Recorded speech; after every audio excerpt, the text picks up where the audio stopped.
Ազգային ժողովի նախագահ Ալեն Սիմոնյանի գլխավորած պատվիրակությունն աշխատանքային այցով Ռուսաստանի Դաշնությունում էր։ Պետերբուրգում մեր երկրի խորհրդանի ղեկավարը նախ մասնակցեց ԱՊՀ միջխորհրդանական վեհաժողովի խորհրդի, ապա 58-րդ լիագումար նիստի աշխատանքներին, որին հաջորդեց նաև հայրենական մեծ պատերազմի հաղթանակի 80-ամյակին նվիրված հանդիսավոր նիստը։ Մասնակիցներին ելույթով դիմեց Ալեն Սիմոնյանը։ Այսօր մենք հավաքվել ենք եւս մեկ անգամ հիշելու հայրենական մեծ պատերազմի տարիներին ազատությունը պաշտպանողների սխրանքը, կամքն ու անսահման արիությունը, ինչպես նաեւ մեր անկեղծ հարգանքը հայտնելու դեռևս ողջ սիրելի վետերաններին։ Երկրորդ համաշխարհային պատերազմն անջնջելի հետք թողեց մարդկության պատմության մեջ։ Այն բերեց ոչ միայն ավերածություններ, այլև մարդկային անչափելի կորուստներ, ինչպես նաև բարոյական ու հոգևոր վերքեր, որոնք զգացվում են մինչ օրս։ Միլիոնավոր մարդիկ զոհվեցին մարտի դաշտում, համակենտրոնացման ճամբարներում, մահացան սովից ու հիվանդություններից։ Երկրորդ համաշխարհայինում ֆաշիզմի դեմ հաղթանակի հասնելու գործում մեծ է հայերի ներդրումը։ Խորհրդային բանակի շարքերում բոլոր ճակատներում կռվել է ավելի քան կես միլիոն հայ, Կովկասից մինչև Եվրոպա, ցուցաբերելով անհավանական քաջություն ու անձնուրացություն։ Դիմելով նիստի մասնակիցներին նշեց ազգային ժողովի նախագահը։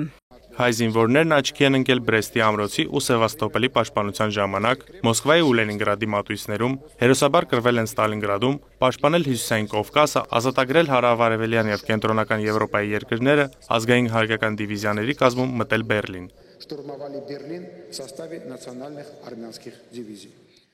Մեր հայրենակիցներից շատերը կռվել են դաշնակից երկրների բանակներում, մասնակցել հակաֆաշիստական պայքարին եւ իրենց ներդրումն ունեցել հաղթանակի գործում։ Հայրենական պատերազմում հերոսաբար ընկան մոտ 300,000 հայորդիներ։ Ֆաշիզմի դեմ տարած հաղթանակի հիշողությունը մեր ընդհանուր պատմության մի մասն է, հիշեցրեց ազգային ժողովի նախագահը։ Իմանալով հաղթանակի գինը, Հայաստանում հոգատարությամբ են վերաբերվում հայրենական մեծ պատերազմի պատմությանը։ Այսօր մեր հանրապետությունում պետական պահպանության տակ է գտնվում պատերազմի մասնակիցների ավելի քան 600 հուշարձան։ Մեր պարտքն է հիշել ու հարգել նրանց սխրանքը, ովքեր իրենց կյանքը տվեցին այս հաղթանակի համար։ Այս նիստը ոչ միայն հաղթանակի 80-ամյակը գնահատելու, այլև պատերազմը որպես մարդկության համար աղետալի հետևանքներ ունեցող երևույթ վերհիշելու առիթ է, շեշտեց Ալեն Սիմոնյանը։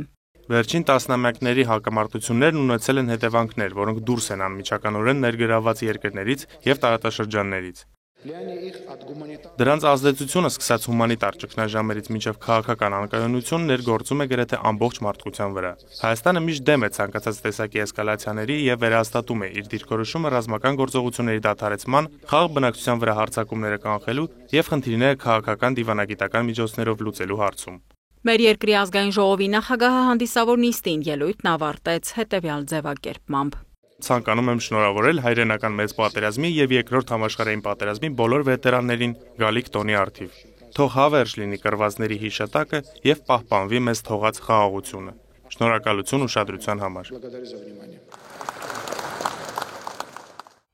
Պետերբուրգում ԱՊՀ միջխորհրդանական վեհաժողովի պատվիրակությունների ղեկավարներն այցելեցին Պիսկարևսկոյե գերեզմանատուն եւ հարգանքի տուրք մատուցեցին երկրորդ համաշխարհային պատերազմի զոհերի հիշատակին։